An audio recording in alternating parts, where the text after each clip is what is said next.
الشيطان الرجيم. بسم الله الرحمن الرحيم. قل لا أجد فيما أوحي إلي محرما على طاعم يطعمه إلا أن يكون ميتة أو دما مسفوحا أو لحم خنزير فإنه رجس أو فسقا أهل لغير الله به فمن اضطر غير باغ ولا عاد فإن ربك غفور رحيم.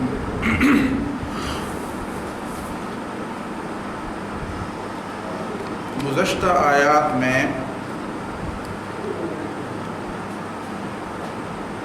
عرب جاہلیت کا جو نقشہ کھینچا گیا تھا وہ آپ کے سامنے آ گیا کہ اللہ تعالیٰ کی پیدا کی ہوئی چیزوں کو جو اللہ تعالیٰ نے انسانوں کی ضرورت اور ان کے رزق کے طور پر ان کی ضرورت کے مطابق جو کھانے کی چیزیں اللہ تعالیٰ نے ان کے لیے پیدا کی ہیں، اسی میں اپنی جہالت کی وجہ سے خود انہوں نے اپنے اوپر غیر ضروری پابندیاں لگا دی اور اس میں دو نقصانات ہوئے۔ پہلی بات تو یہ کہ ان کا عقیدہ بگڑ گیا اور خدائی اختیارات میں وہ دخل دینے لگے، حالانکہ تحلیل و تحریم اور انسان کے لیے قانون سازی کا اختیار صرف اور صرف اللہ کے پاس ہے۔ یہ تو حاکمیت الہیہ ہے، اسی کا لازمی تقاضا ہے، اور حاکمیت الہیہ صرف اللہ تعالیٰ کی۔ اور دوسری انہوں نے بھی یہ غلطی بڑی کی کہ اس بنیاد پر خود اللہ تعالیٰ کی نعمتوں کے دروازے اپنے اوپر بند کر دیے۔ جو چیزیں اللہ تعالیٰ نے ان کے استعمال کے لیے اور ان کے فائدے کے لیے اللہ تعالیٰ نے پیدا کی تھی کہ ان چیزوں سے وہ فائدہ اٹھائیں اپنی زندگی میں، خود انہوں نے اپنے اوپر پابندیاں لگا کر ان چیزوں کو اپنے اوپر حرام قرار دیا، ممنوع قرار دیا۔ یہ دونوں باتیں غلط تھیں، اللہ تعالیٰ نے ان دونوں کی تردید کے لیے یہ آیات نازل فرمائی۔ اب یہ بتایا جا رہا ہے کہ قُلْ لَا أَجِدُ فِي مَا أُوحِيَ إِلَيَّ مُحَرَّمًا عَلَىٰ طَاعِمٍ يَطْعَمُهُ۔ ابھی تک میرے پاس جو وحی آئی ہے اس میں تو ایسی چیز نہیں ہے۔ یعنی دو باتیں ہیں۔ پہلی بات یہ کہ اللہ تعالیٰ نے جن چیزوں کو حرام قرار نہیں دیا ہے یہ لوگ ان چیزوں کو حرام قرار دے رہے ہیں، یہ غلط کر رہے ہیں۔ دوسری غلطی یہ ہے کہ اللہ تعالیٰ نے جن چیزوں کو حرام قرار دیا ہے یہ لوگ ان چیزوں کو حرام قرار نہیں دے رہے، یہ دوسری غلطی کر رہے ہیں۔ پہلی غلطی کی تفصیل پہلے گزر چکی ہے اور دوسری غلطی کا بیان ابھی آ رہا ہے۔ اس دوسری غلطی پر متنبہ کرنے کا تعلق کھانے کے معاملات سے۔ بعض لوگ یہاں پہ سوالات اٹھاتے ہیں، تفاسیروں میں بھی سوالات اٹھائے گئے کہ اچھا لا اجد فیما اوحی الی محرما، بس مجھے جو وحی کی گئی ہے اس میں ان چیزوں کے علاوہ کوئی چیز حرام نہیں ہے، لہذا ان تین چار چیزوں کے علاوہ باقی تمام چیزیں حلال ہیں۔ یہ تفسیر کا طریقہ نہیں ہے، بلکہ یہ تو قرآن مجید سے اپنا مطلب نکالنے، جس کو اتباع ہوا کہتے ہیں، جس کو تفسیر بالرائے کہتے ہیں، یہ تو ایک بہت بڑا گناہ ہے۔ دیکھا یہ جائے کہ یہ کس سیاق و سباق میں یہ بات فرمائی جا رہی ہے۔ اسی سیاق و سباق میں یہ بات فرمائی جا رہی ہے کہ لوگوں نے کچھ چیزوں کو تو اللہ تعالیٰ کے کہنے کے بغیر اپنے اوپر حرام قرار دیا تھا، اور کچھ چیزیں جو اللہ تعالیٰ نے حرام قرار دی تھی وہ اپنے لیے حلال قرار دی تھی، اور معاملہ باقی چیزوں کا نہیں، صرف کھانے کی چیزوں کا ہے۔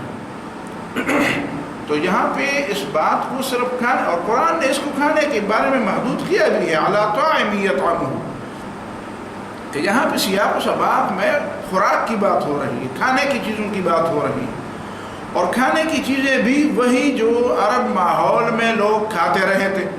اب عرب ماحول میں جانوروں کے حوالے سے جو لوگ، یا پھلوں اور غلوں کے حوالے سے جو لوگ جو چیزیں کھا رہے تھے انہی تک اس بات کو محدود رکھنا چاہیے، اس لیے کہ بات صرف ان دو چیزوں کی ہو رہی تھی، یا تو پھلوں اور غلوں کی بات ہو رہی تھی، اور یا جانوروں کے بارے میں جو گوشت، ان کے گوشت کھائے جاتے ہیں، اور عرب جن کا گوشت کھاتے تھے انہی جانوروں کی بات ہو رہی تھی۔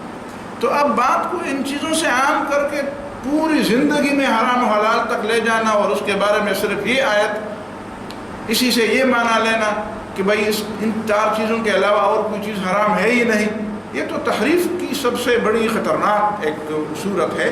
اب ایسی صورت ہے جس کو کسی صورت بھی برداشت نہیں کیا جا سکتا، کم از کم قرآن کے ساتھ اس کا کوئی تعلق نہیں۔ بات ہو رہی ہے کھانے کی چیزوں کی، کھانے کی چیزیں بھی وہ جو ذبح سے اور اس سے تعلق رکھتے ہیں کہ ان چیزوں کا گوشت، یعنی ان جانوروں کی بات ہو رہی تھی۔ ومن الانعام، صورت بھی صورت انعام ہے، اور بات بھی ان چیزوں کی ہو رہی ہے کہ اللہ تعالیٰ نے 8 ازواج، 8 نر مادے جوڑے رکھے ہیں، تو ان نر مادوں کے جوڑوں کی بات ہو رہی ہے کہ ان میں سے کسی چیز کو اللہ تعالیٰ نے حرام نہیں قرار دیا ہے۔ اب ان کے مقابلے میں اللہ تعالیٰ نے جو چیزیں کھانے کے بارے میں حرام قرار دی ہے ان کی بات ہو رہی ہے۔ تو اسی سیاق و سباق میں بات کو سمجھنے کی کوشش کی جائے۔ اس کا یہ مطلب نہ لیا جائے کہ پورے قرآن مجید میں ان چیزوں کے علاوہ کوئی چیز حرام نہیں۔ ایسے لوگ بھی مفسر بنے بیٹھے ہیں جن کی قرآن سمجھی پر آدمی افسوس ہی کر سکتا ہے۔ یہ آیت یہاں پہ بھی ہے، اور سورہ البقرہ میں بھی یہ آیت ہے۔ سورہ البقرہ میں، سورہ البقرہ میں آیت نمبر 173 ہے۔ انما حرم علیکم المیتۃ والدم ولحم الخنزیر وما اہل بہ لغیر اللہ فمن اضطر غیر باغ ولا عاد فلا اثم علیہ ان اللہ غفور رحیم۔ یہاں پہ بھی یا ایھا الذین آمنوا کلوا من طیبات ما رزقناکم، یہاں بھی کھانے کے حوالے سے اس آیت کو دوبارہ لایا گیا ہے سورۃ بقرہ۔ یا ایھا الذین آمنوا کلوا من طیبات ما رزقناکم واشکروا للہ، اور اس میں بھی اس کی طرف اشارہ ہے، واشکروا للہ ان کنتم ایاہ تعبدون، اگر تم رب کی بندگی کرنے والے ہو تو ان چیزوں کو کھا کر اللہ تعالیٰ کا شکر ادا کرو، اور ان چیزوں کو نہ کھاؤ۔ تو یہ جو محرمات ہیں، میتہ، دم، لحم الخنزیر، ما اہل بہ لغیر اللہ، یہ ممنوعات ہیں، اور ان کے علاوہ جو چیزیں تمہارے کھانے کی ہے ان کو حرام اپنے اوپر نہ قرار دو۔ یہاں بھی اسی سیاق سباق میں بات ہو رہی ہے۔ سورۃ المائدہ میں بھی یہی بات ہو رہی ہے۔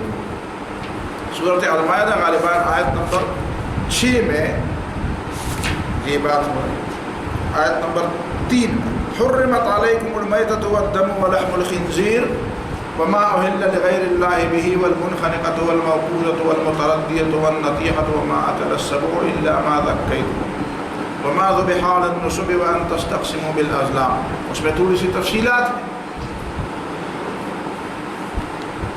تو اسی سیاق و سباق میں اس بات کو سمجھنے کی کوشش کی جانی چاہیے کہ یہاں پہ کھانے کی ان چیزوں کے بارے میں بات ہو رہی ہے جو عرب عام طور پر اس کو کھا رہے تھے جانوروں کے حوالے سے، تو ان میں حرام صرف یہ چیز ہے، لا اجد فیما اوحی الی محرما، تم تو کبھی صاحبہ کو حرام قرار دے رہے ہو، کبھی بحیرہ کو، کبھی وسیلہ کو، اپنی طرف سے یہ جانور ہمارے اوپر حرام ہے، یہ مردوں پر حرام ہے، یہ عورتوں پر حرام ہے۔ وہ چیزیں حرام نہیں، بلکہ لا اجد فیما اوحی الی محرما علی طاعم یطعمہ، ابھی تک جو میرے پاس وحی کی گئی ہے اس میں کھانے کے معاملات میں تم جن چیزوں کو حرام قرار دے رہے ہو وہ چیزیں میں حرام نہیں پاتا، میں تو ان چیزوں کو حرام پاتا ہوں۔ کون سی چیزیں؟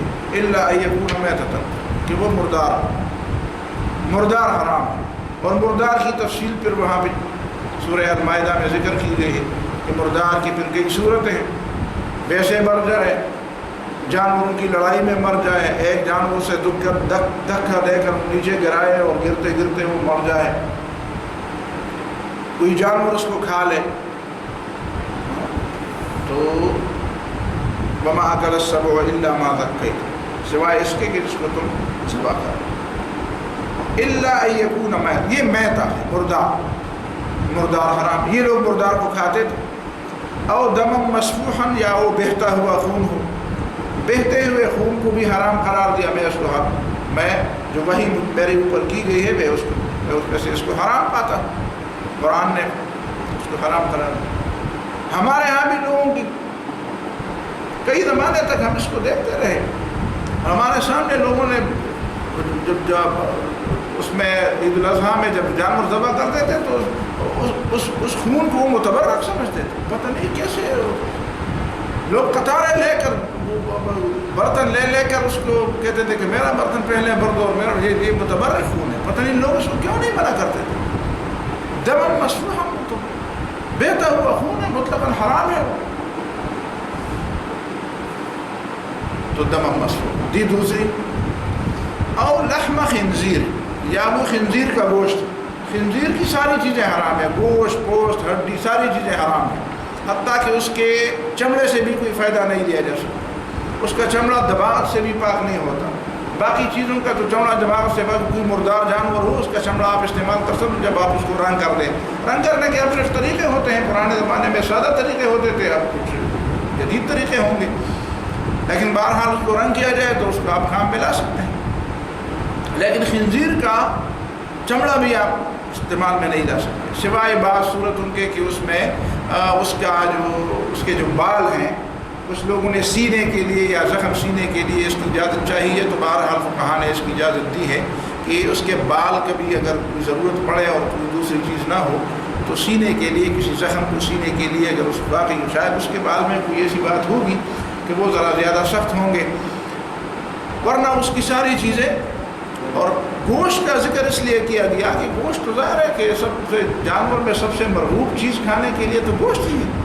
اور لوگ آج بھی آپ خنزیر کو جہاں پہ دیکھیں گے کہ وہ لوگ اس کا استعمال کرتے ہیں تو اس کا استعمال کھانے کے لیے، باقی اس کی چربی کا بھی استعمال کرتے ہیں اور کسی دوسرے طریقے سے اس کی کئی چیزیں استعمال ہوتی ہیں. لیکن بہرحال اس کا سب سے زیادہ استعمال اس کا تعلق جو ہے وہ گوشت سے. یہ چیزیں اللہ تعالیٰ نے حرام کرا. فَإِنَّهُ رِجْسٌ، خنزیر کا گوشت اس لیے فَإِنَّهُ اس لیے کہ یہ گندگی ہے. رجسن کا تعلق میتا کے ساتھ بھی ہے، دم مسفوح کے ساتھ بھی ہے، اور صرف خنزیر کے ساتھ بھی ہو سکتا ہے کہ خنزیر سب میں زیادہ جو ہے نا وہ گندی چیز ہے. خنزیر کو رجس کہا گیا کہ وہ گندی چیز ہے. اب اس کی گندگی شاید ہمیں اس کا پتہ چلے یا نہ چلے. کچھ چیزوں کے بارے میں شاید ہمیں پتہ چل گیا ہے کہ وہ انتہائی اس قسم کا جانور دیوس قسم کا جانور ہے. جانور بھی ہوتے ہیں لیکن جانوروں میں جو سب سے دیوس قسم کا جانور ہے، جو اپنے مادے کے بارے میں غیرت کا کوئی رمق بھی اپنے اندر نہیں رکھتا. غیرت کی کوئی رمق اس میں نہیں ہوتی. کسی بھی معاملے میں وہ اپنے مادے کے بارے میں غیرت نہیں دکھاتا. تو یہ بھی ایک وجہ ہے. اور شاید اس کے علاوہ دوسری وجوہات تو یہ مصلحت ہے. ضروری نہیں ہے کہ اگر آپ کل یہ کہہ دیں کہ چلو یہ چیز تو ہم اس سے نکال دیں گے یا کوئی اس طرح کا اس کا کوئی علاج کر دیں گے تو پھر یہ جائز ہوگی. نہیں، یہ اس کی علت نہیں ہے. یہ اس کے قرآن نے یہ نہیں بیان کیا کہ وہ بغیرت ہے اس لیے تم نہ کھاؤ. قرآن نے یہ فرمایا کہ اللہ تعالیٰ نے حرام قرار دیا. نبی صلی اللہ علیہ وسلم کو یہ بتایا گیا ہے کہ یہ میرے اوپر جو وحی کی گئی اس میں یہ حرام قرار دی گئی. چاہے اس میں وہ عادت اور وہ مصلحت اور وہ ساری چیزیں موجود ہوں جو آپ سمجھتے ہیں یا نہ موجود ہوں، وہ نکالی جائے یا اس میں رہیں. لیکن قرآن نے اس کا حوالہ نہیں دیا کہ چونکہ اس کے اندر یہ تو سمجھانے کے لیے لوگوں نے مصلحت کی بات کی ہے، سمجھانے کے لیے مصلحت کی بات ہے. اللہ تعالیٰ نے یہ نہیں فرمایا کہ چونکہ اس کی وجہ یہی ہے لہذا اگر یہ وجہ نہ ہو تو پھر آپ اس کو کھا سکتے ہیں. کبھی کبھی ایک چیز بہت مرغوب ہوتی ہے، بہت مزیدار ہوتی ہے، لیکن اللہ تعالیٰ اس کے بارے میں حکم دیتے ہیں بندوں کو آزمانے کے لیے کہ نہ کرو. اب دیکھیں بنی اسرائیل کو جو ہفتے کے دن شکار کرنے سے منع کیا گیا تھا تو اس میں کوئی حرمت کی بات تھوڑی تھی کہ اس دن مچھلیوں میں کوئی حرمت آ گئی تھی. حرمت اسی لیے آ گئی تھی کہ اللہ تعالیٰ نے فرمایا کہ نہ شکار کرو، نہ کرو.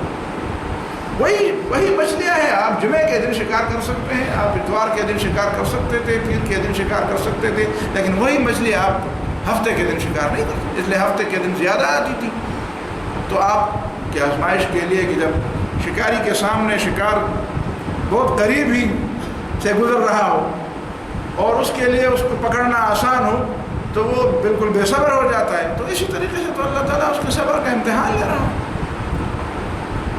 تو یہ ضروری نہیں ہے کہ کسی چیز کے اندر جو خرابیاں ہم ڈھونڈتے ہیں صرف وہ خرابی ہی اس کی بنیاد ہو. ہماری نظر میں شاید وہ خرابی ہی آئے نا، بس ہمارے لیے سب سے قابل اطمینان بات یہ ہے کہ اللہ تعالیٰ نے اس کو حرام کیا، وہ ہمارا رب ہے، اس نے حرام قرار دیا۔ کتنی چیزیں ہیں جو ہماری حکومت نے اور ہمارے آئین نے اور ہماری دستور نے اور ہمارے پارلیمنٹ نے ہمارے لیے ممنوع قرار دیا، تو ہم اس کو ممنوع قرار دیتے، بس یہ چیزیں بند ہے، بند ہے۔ سمجھ میں آ گئی بات؟ آپ یہ کر سکتے یہ نہیں کر سکتے۔ ایک چیز جو ہے وہ بالکل درست ہے، اس میں کوئی ایسی خرابی نہیں، لیکن وہ کہتے ہیں یار بس حکومت نے ممنوع قرار دیے، تو ہر شخص کے لیے فرض ہے کہ وہ دیکھ لے، یا اس کا حق بنتا ہے کہ ایک ایک شخص چاہے وہ ان پڑھ ہو، دیہاتی ہو، سمجھدار ہو، بے سمجھ ہو، تعلیم یافتہ ہو، بے تعلیم ہو، وہ اس پوری تفصیلات کو سمجھ لے جو قانون بنانے والے نے وہ تفصیلات پیش نظر رکھی ہیں۔ یہ تو ضروری نہیں، اور دنیا میں ان چیزوں پر عمل ہو رہا ہے۔ تو یہ کون سا ضروری ہے کہ اللہ تعالیٰ نے جن چیزوں کو حرام قرار دیا ہے اس کی ساری تفصیلات اور ساری حکمتیں اور علتیں اور مصلحتیں ہماری سمجھ میں آ جائیں؟ بس اگر ہم بندہ بننا چاہتے ہیں تو اللہ تعالیٰ کا حکم ہے کہ نہ کرو تو نہ کرو۔ وما اہل او فسقا، یا وہ اللہ تعالیٰ کی سراسر نافرمانی ہو، وہ سراسر نافرمانی کیا ہے، کھلی نافرمانی۔ دیکھیں پہلے اس کو کھلی نافرمانی کہا گیا اور پھر اس کے بعد اس کی تفصیل ہوئی کہ وہ کھلی نافرمانی کیا ہے، اہل لغیر اللہ بہ، کہ جس کے اوپر اللہ تعالیٰ کے بغیر کسی اور کا نام لیا گیا ہو، اللہ تعالیٰ کا نام چھوڑ کر یا اللہ تعالیٰ کے نام کے ساتھ کسی اور کا نام لیا گیا ہو۔ احلال، احلال کا معنی ہے رفع الصوت۔ ایک آدمی جب چاند دیکھے، پہلی رات کا جب چاند جب دیکھا جاتا ہے تو ظاہر ہے کہ لوگ اس کے لیے بڑے بےتاب ہوتے ہیں اور جمع ہوتے ہیں، تو جب ایک آدمی اس کو دیکھ رہتا ہے تو وہ چیختا ہے، وہ دیکھو وہ چلو، وہ دیکھو اس پہاڑ کے اس طرف ہو، درخت کے اوپر ہو، فلان کے اوپر ہو، فلان سے نیچے، وہ دیکھو میری انگلی کی سیدھ میں، تو وہ اسی طرح آواز اٹھا۔ اسی طرح عادت تھی عرب کی کہ جب وہ کسی چیز کو، کسی جانور کو ذبح کرتے تھے تو ذبح کرنے کا جو مقصد ہوتا تھا اس مقصد کو وہ کھلے اور زور سے وہ بولا کرتے تھے، اس کی آواز اس کے بارے میں بڑی زور سے آواز دیتے تھے کہ یہ میں فلان مقصد کے لیے یہ کام کر رہا ہوں، فلان چیز کے لیے، فلان کو خوش کرنے کے لیے میں اس چیز کو ذبح کر رہا ہوں، فلان دربار کے لیے، فلان بت کے لیے، فلان پیر کے لیے، فلان فقیر کے لیے کسی کا نام لیتے تھے۔ لیکن یہ اس کے لیے شرط نہیں ہے، یہ عام عادت تھی۔ تفاسیر نے لکھا ہے اور وہاں پہ سورہ بقرہ میں اس کی جو تفصیلات ہیں وہیں پہ یہ ساری باتیں۔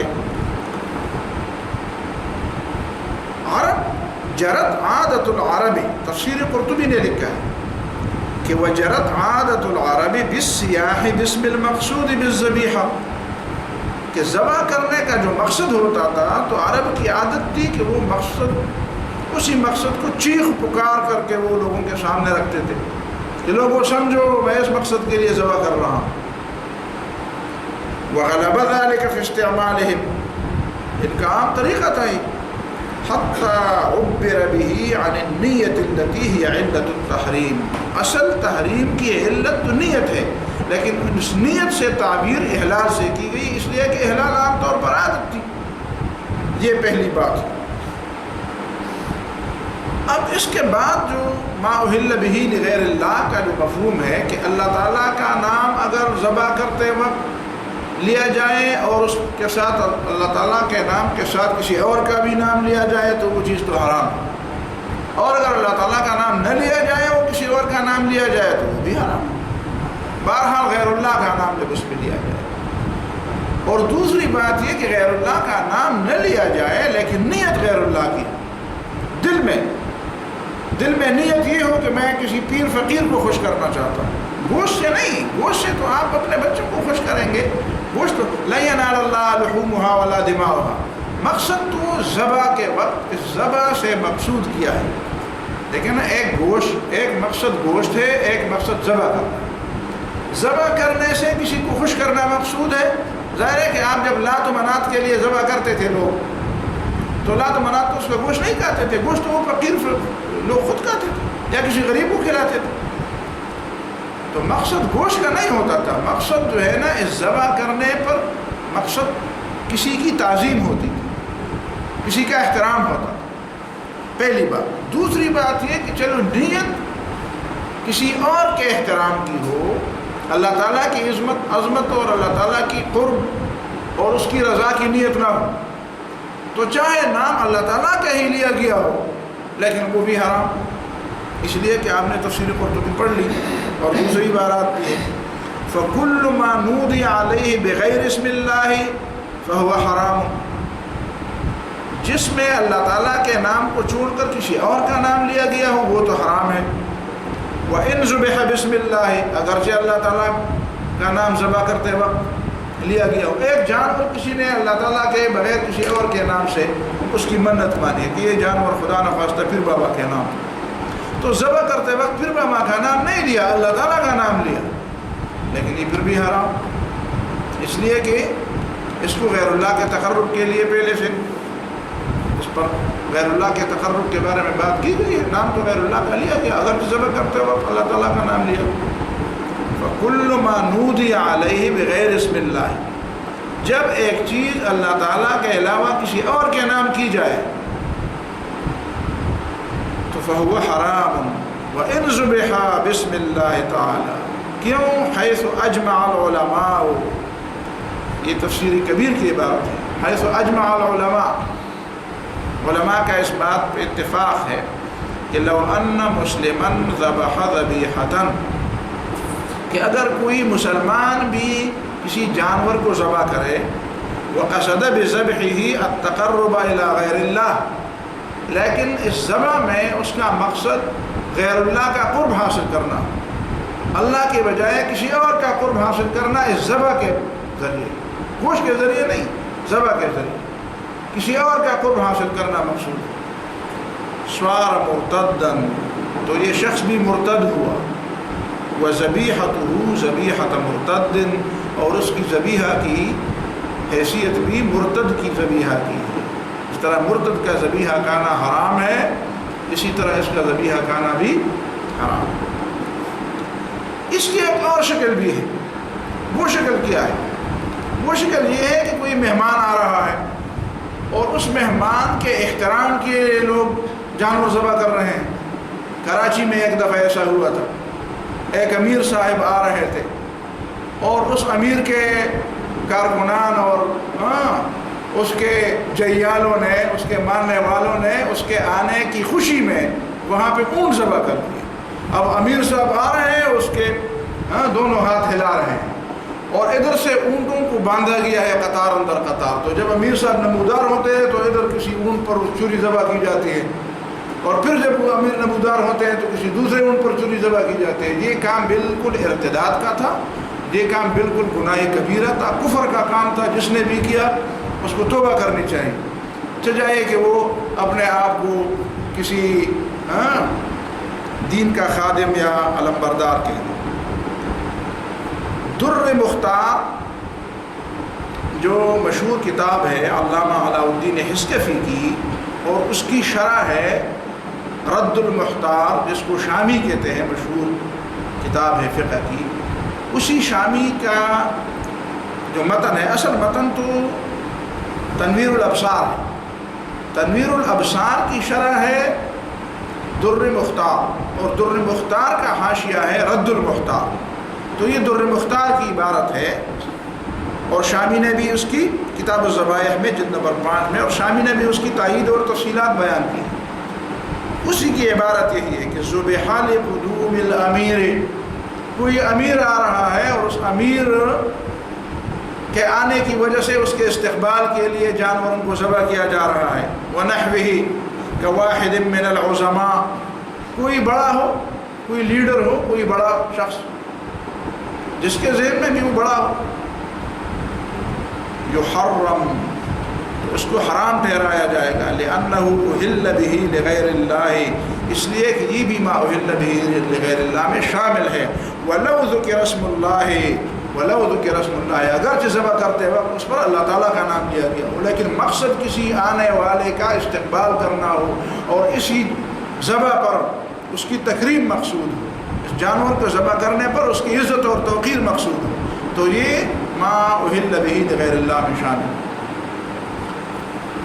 یہ اس کی تھوڑی سی تفصیلات ہیں، بعد میں تو تفصیلات اور بھی فقہ کی کتابوں میں آپ دیکھ سکتے ہیں۔ فَمَنِ اضْطُرَّ غَيْرَ بَاغٍ وَلَا عَادٍ، اب یہ تو حرام چیزیں ہیں کھانے کی، لیکن ظاہر ہے کہ کبھی کبھی انسان مجبور ہو جاتا ہے اور اس کی جان پر بن آتی ہے، تو جان بچانے کے لیے یہ وہ محرمات ہیں کہ جان بچانے کے لیے اگر اسی میں سے کوئی چیز آپ کو میسر ہو اور آپ سمجھتے ہوں کہ اگر یہ چیز میں نے نہ کھائی تو میں بھوک سے مر جاؤں گا یا پیاس سے مر جاؤں گا، تو یہ چیزیں آپ کھا سکتے ہیں، لیکن اس میں دو شرطیں ہیں۔ پہلی شرط یہ ہے کہ غیر باغ، اس کی نیت یہ نہ ہو کہ میں اللہ تعالیٰ کی نافرمانی کروں۔ اب کیسے مجبوری کے حال میں یہ نیت کیسے ہو جائے گی؟ مثال کے طور پر یہ ممکن ہے ایک آدمی ایسے علاقے میں جائے جہاں پہ صرف یہ چیزیں مہیا ہوں اور باقی چیز نہ ہو، اور وہ اپنے سے اسے پتہ ہو کہ یہ چیزیں وہاں پہ ملتی ہیں، جو ملتی ہیں حرام ملتی ہے اور حلال چیزیں نہیں ملتی، اور پھر بھی وہ وہاں کا سفر کر کے اپنے حلال روزی کا اور حلال کھانے کا بندوبست نہ کرے، اور یہ سمجھے کہ چلو ویسے بھی ایک موقع آئے گا تو اس کا بھی مزہ لیا جائے گا، دیکھا جائے گا خنزیر کے گوشت میں کیا رکھا ہوا ہے کہ لوگ اس کے بڑے دل دادا ہیں، یا مردار میں کیا ہے، اس کا ذائقہ کیسا ہے، تو یہ ہے نیت اس کی بغاوت کی، نیت اس کی نافرمانی کی۔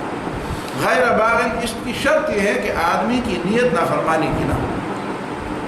ولا عادل، اور آدمی حد سے تجاوز کرنے والا بھی ہو۔ نوالے تو اللہ تعالیٰ نہیں گن کے تمہارے حساب میں نہیں رکھے گا، لیکن اتنا تو تم بھی جانتے ہو کہ ایک ہوتا ہے سد رحمت کے لیے اتنا کچھ کھا لینا کہ جان بچ جائے، اور ایک یہ ہے کہ جب دروازہ کھل گیا ہے تو خوب جی بھر کے کھاؤ اور مزے لے لو، اور بعد میں پھر موقع ملے گا کہ نہیں ملے گا، آج موقع ملا ہے تو جی بھر کے کھاؤ۔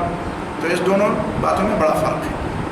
آدمی خود سمجھتا ہے کہ اب میں اتنا کھا چکا ہوں کہ جس سے میرا گزارا ہو سکتا ہے اور میں کسی حلال چیز تک پہنچ سکتا ہوں، تو یہ دو باتیں اگر ہوں تو پھر بھی قرآن نے فرمایا فَإِنَّ اللَّهَ غَفُورٌ رَحِيمٌ، یہ نہ سمجھو کہ بس بات ہو گئی اور میں نے کھا لیا، اس میں پھر بھی اللہ تعالیٰ سے مغفرت طلب کرو کہ شاید میری نیت میں کوئی خرابی تھی، کوئی تھوڑی بہت خرابی ہو سکتی تھی، اور یہ بھی کہ شاید میں نے ضرورت سے ایک نوالا زیادہ کھا لیا ہو، تو مغفرت کی طلب کے ساتھ امید رکھنی چاہیے کہ اللہ تعالیٰ آپ کو بخش دے گا اور آپ کی مغفرت فرمائے گا۔ یہ ان آیات کا تھوڑا سا خلاصہ تھا، ایک آیت کا، باقی تو تفصیلات انشاءاللہ بعد میں بھی۔ وآخر دعوانا